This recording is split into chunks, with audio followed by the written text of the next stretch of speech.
না ভাই, আমি কলিজা থেকে কথাগুলো বললাম আপনাকে। আর যে কথা কলিজা থেকে বের হয় সেই কথা আপনার কলিজার মধ্যে আঘাত করবে ইনশাআল্লাহ।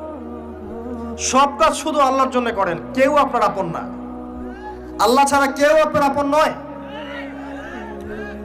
আপনি ভুল করবেন যদি আপনি অন্য কাউকে আপন মনে করেন। আপনার পলিটিক্যাল লিডার, আপনার প্রশাসনের স্যার, আপনার পরিবারের স্ত্রী, আপনার সন্তান, হাবি যা যা আছে, যদি মনে করেন আমার আপনজন, আপনি ভুল করবেন।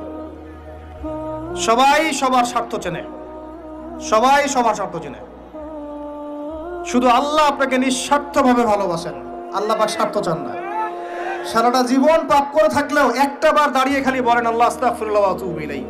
মন থেকে বলেন আল্লাহ আমি ভুল করেছি, আল্লাহ আমাকে মাফ করে দাও। এক মুহূর্তের মধ্যে আল্লাহ পাক আপনার সমস্ত গুনাহগুলোকে নেকিতে পরিবর্তন করে দিবেন ইনশাআল্লাহ।